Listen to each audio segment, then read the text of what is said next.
Selamat pagi Bapak Ibu Saudara terkasih. Kita ketemu lagi di ibadah Minggu tanggal 7 Juni 2020. Mari mempersiapkan diri untuk memulai ibadah di pagi hari ini.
Kita masuk dalam doa pembukaan.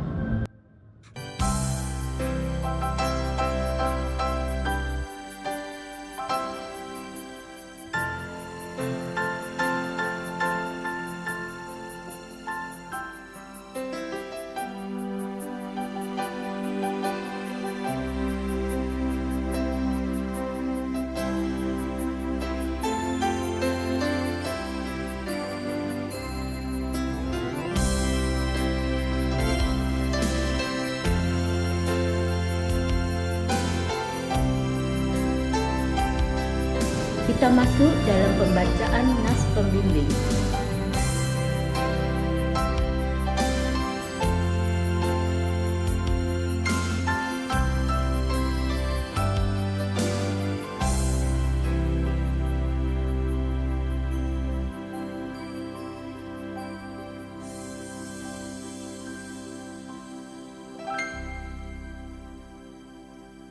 Kita menyanyikan dari kitab Bakti 22, Besar dan Ajaib.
Kau selalu punya jalan keajaibanmu.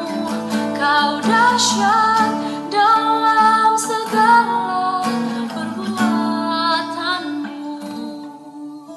dan ku tenang dalam caramu.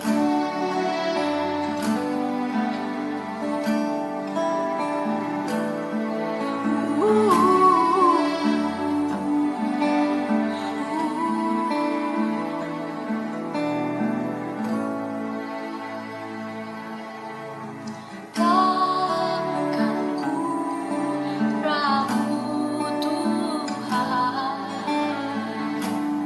janjimu yang menghidupkanku hanya padamu Tuhan. Ku berseru dan mataku tertuju padamu. Kau selalu punya cara untuk menolongku. Kau selalu punya jalan keajaibanmu. Kau dahsyat dalam segala perbuatanmu, dan ku tenang di dalam caramu.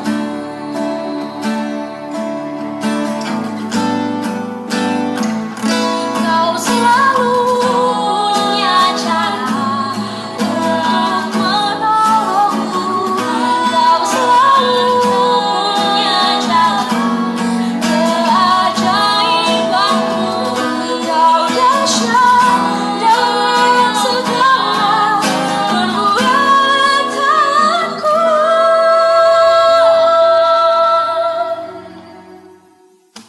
dan ku tenang,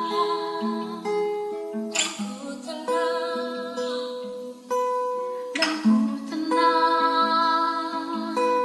tenang dalam caramu.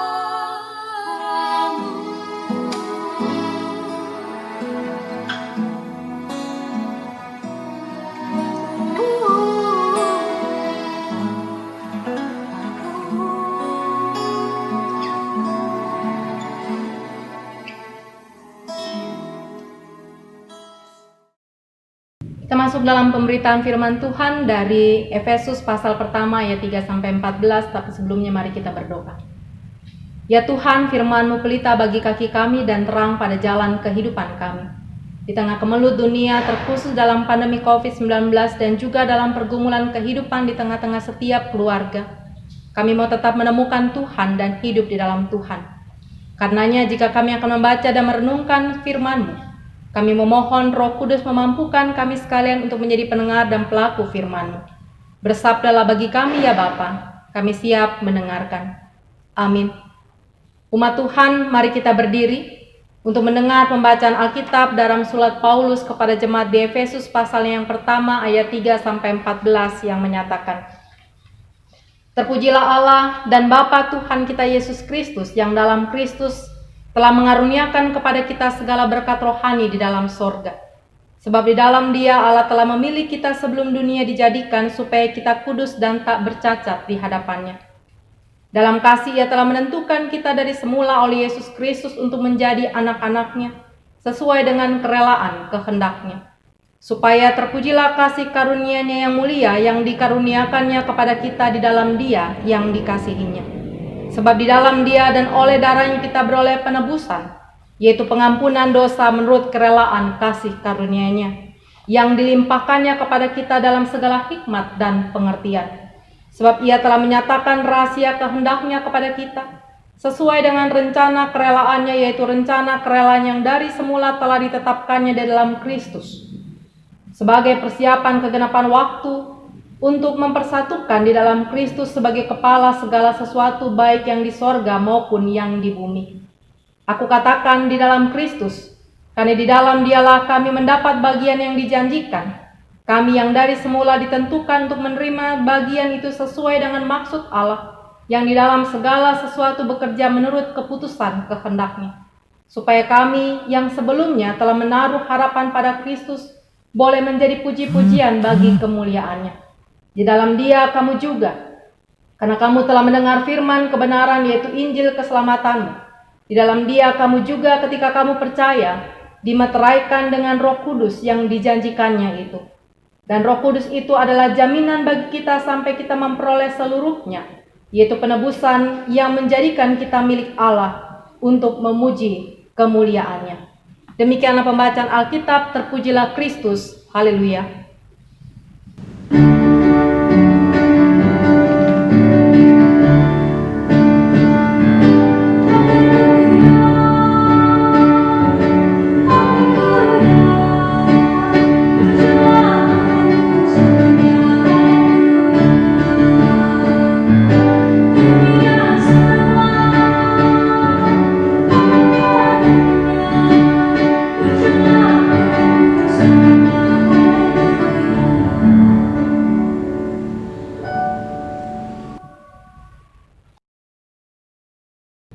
Ibu bapak terkasih, di Jerman ada saja orang yang masih sangat eksklusif, dan bahkan mereka menyiapkan penginapan yang eksklusif yang tidak boleh orang Yahudi menginap di sana, katanya begitu. Ada cerita suatu malam seorang ibu berbangsa Yahudi kesulitan menemukan penginapan dan hanya tinggal satu penginapan eksklusif ini saja. Dan kemudian dia datang ke sana, tapi sang pemilik penginapan mengatakan bahwa mereka tidak menerima orang Yahudi. Dan ibu ini mengatakan, tapi saya sudah jadi orang Kristen. Tanyalah apa saja dan saya akan membuktikannya, kata sang ibu. Kemudian orang ini bilang, baik, siapa Yesus Kristus itu? Kata sang pemilik penginapan. Ibu berbangsa Yahudi ini mengatakan, Yesus adalah anak Allah yang maha tinggi. Ia turun dari surga untuk kita manusia. Bagus. Siapa orang tua Yesus, katanya? Maria dan Yusuf, kata sang ibu. Kemudian orang pemilik penginapan ini bertanya lagi, di mana Yesus dilahirkan? Di kandang domba. Kenapa Yesus harus dilahirkan di kandang domba? Sang ibu mulai menjawab, pertama, karena Yesus ingin menunjukkan keteladanan kesederhanaan kepada kita manusia. Dan yang kedua, karena manusia-manusia busuk seperti Anda ini yang tidak mau menerima wanita Yahudi menginap di tempat Anda. Bapak ibu saudara terkasih dalam Tuhan Yesus Kristus, banyak orang mengaku dirinya sebagai pengikut Yesus Kristus, namun terkadang tidak mencerminkan hidup bahwa dia ada di dalam Kristus. Padahal jika kita hidup di dalam Kristus, ada kekuatan dan berkat yang luar biasa yang menjamin kehidupan ini.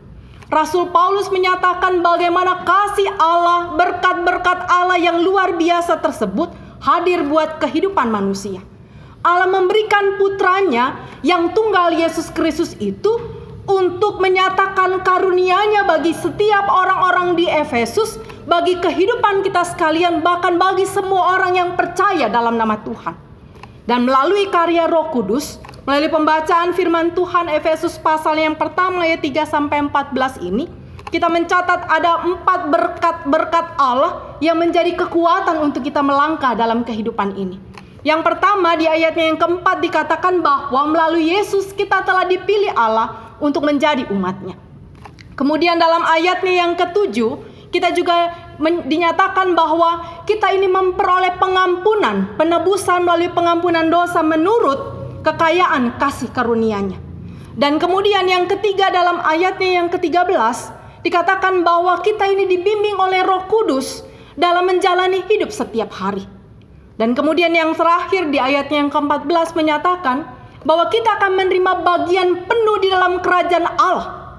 Dan disinilah bagaimana nyata kekayaan orang-orang yang dipilih oleh Allah melalui karya Kristus dalam kehidupan manusia.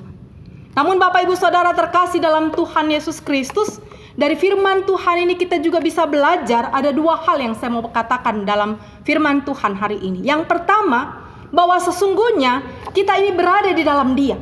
Tapi banyak orang terkadang melupakan hal tersebut.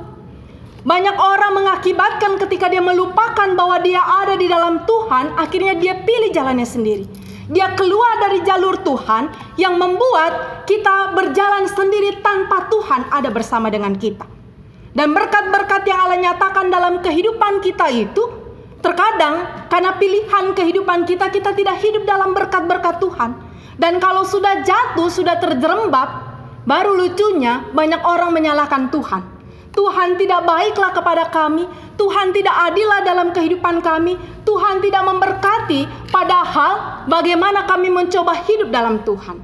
Betul, kita mencoba hidup dalam Tuhan, tapi apakah dalam jalan yang kita pilih itu kita sudah mengikuti kehendak Tuhan? Kita sudah ikut jalannya Tuhan, kita sudah berada dalam hidup kita di dalam kasih karunia Tuhan kita Yesus Kristus. Karena terkadang kita pilih jalan kita sendiri. Kita mau dengan diri kita sendiri, kita mau dengan hidup kita sendiri. Dan di sana kita mau seakan-akan Tuhan tetap memberkati kehidupan kita. Hal yang kedua, Bapak Ibu terkasih dalam Tuhan Yesus Kristus, berada di dalam berkat Tuhan itu harusnya ada dalam karya Allah untuk bersama kita menjaga dan merawat kehidupan ini. Untuk kita tidak menjadi seperti sang pemilik penginapan tadi, melakukan diskriminasi, hidup dalam kelompoknya sendiri, tidak peduli dengan orang-orang sekitar dalam kehidupan karena merasa dirinya sebagai orang yang dipilih oleh Tuhan. Kita akan memasuki tatanan hidup yang baru, the new normal.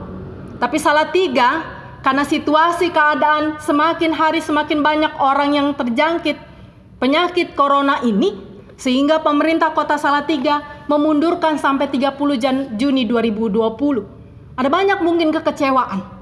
Ada banyak orang yang merasa, kami kenapa diundur-undur untuk datang beribadah dalam rumah Tuhan. Ibu bapak terkasih dalam Tuhan Yesus Kristus, memasuki kehidupan yang dalam tatanan dan budaya yang baru itu, kita harus mempersiapkan diri, mempersiapkan kehidupan lembaga ini dengan baik. Supaya apa? Supaya kehadiran kita yang kita nyatakan kita berada dalam Tuhan, sekalipun dalam pandemi ini, kita turut menjaga dan merawat kehidupan ini bersama. Bagaimana ketika kita hadir bersama dalam rumah Tuhan, dalam tatanan yang baru itu, kita tidak lagi bisa untuk bersalaman cipika-cipiki seperti yang dulu-dulu. Duduk pun akan diatur jaraknya. Setelah pulang, bagaimana kita tidak bisa berkerumun selfie-selfie di depan gedung gereja kecil sana lagi. Ada pola-pola kebiasaan yang dulu tidak bisa lagi kita lakukan. Dan mungkin banyak orang akan melakukan dan merasakan kekecewaan dalam semuanya itu. Tapi kita harus mengerjakan itu dalam arti kita berada di dalam Tuhan, sekalipun kita berada dalam juga tatanan yang baru itu, tapi bagaimana kita turut menopang apa yang dikerjakan oleh pemerintah ini untuk menghadirkan bahwa di dalam semuanya ini Allah tetap turut bekerja dan Allah menyatakan keselamatan buat kehidupan yang boleh kita jalani. Untuk itu Bapak Ibu Saudara terkasih dalam Tuhan Yesus Kristus, mari jalani hidup ini dengan tetap berada dalam jalur Tuhan, dengan tetap berada dalam kehendak Tuhan yang terbaik. Apapun yang harus kita kerjakan, walaupun mungkin itu sulit, tidak sesuai dengan harapan-harapan hidup kita, tapi mari lalui itu dengan kesungguhan, dengan penuh rendah hati.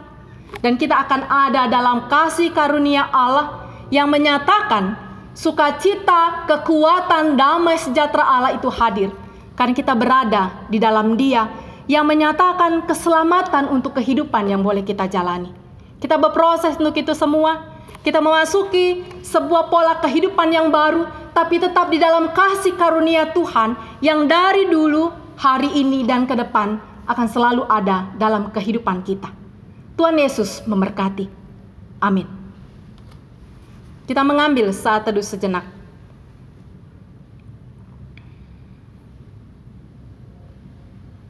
Saat teduh selesai. Kita menyambut firman Tuhan dari Kitab Bakti 114 bait 1 dan 2 di setiap janjiku. Di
masuk dalam pengakuan iman.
Mari Bapak Ibu Saudara bersama dengan keluarga di tempat tinggal kita masing-masing, kita menaikkan syafaat kita, berlutut di hadapan Tuhan dengan penuh kerendahan hati, sehingga kita boleh tetap hidup dalam anugerah dan kebaikan Tuhan. Kita berdoa.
Terpujilah Engkau Bapa dalam Kristus Yesus Tuhan kami, untuk semua kasih setia dan pemeliharaan Tuhan bagi kami sampai dengan hari ini, bahkan dalam kehidupan kami ke depan.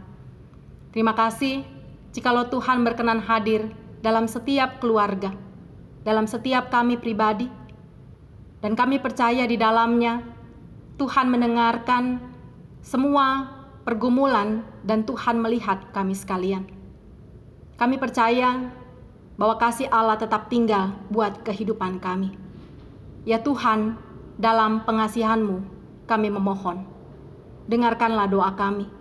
Peliharalah kami dalam Kristus Yesus Tuhan yang telah mengajar kami berdoa. Bapa kami di surga, dikuduskanlah nama-Mu, datanglah kerajaan-Mu, jadilah kehendak-Mu di bumi seperti di surga.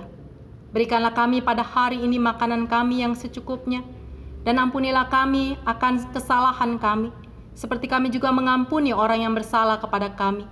Dan janganlah membawa kami ke dalam pencobaan, tetapi lepaskanlah kami daripada yang jahat. Karena Engkau yang mempunyai kerajaan dan kuasa dan kemuliaan sampai selama-lamanya. Amin.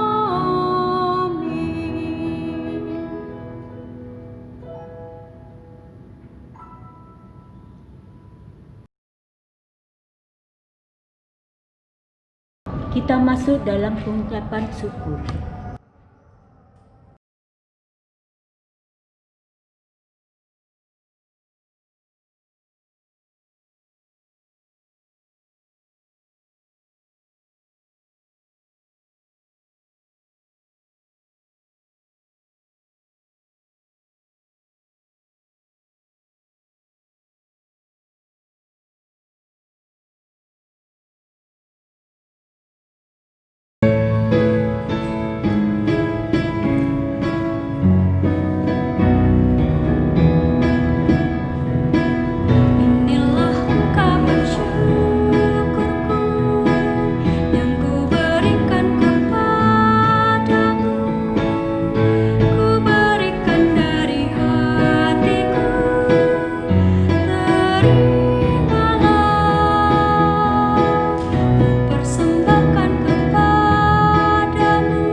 Arahkanlah hati pikiranmu kepada Tuhan dan terimalah berkat-Nya.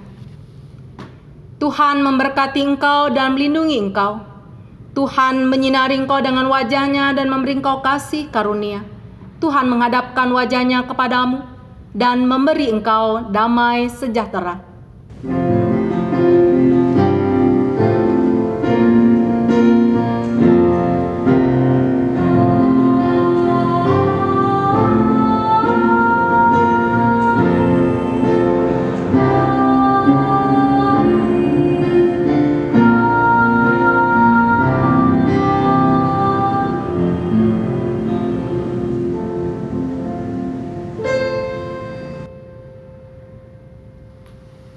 Selamat hari Minggu Bapak Ibu Saudara terkasih dalam Tuhan Yesus Kristus. Kita harus tetap ada di rumah dengan menaati aturan pemerintah dalam protokol kesehatan COVID-19. Karena itu mari tetap bersyukur dan menyatakan bahwa kita turut dalam perjuangan ini untuk merawat kehidupan ini bersama. Tuhan Yesus senantiasa memberkati kehidupan kita dalam perjalanan hidup sepekan ke depan.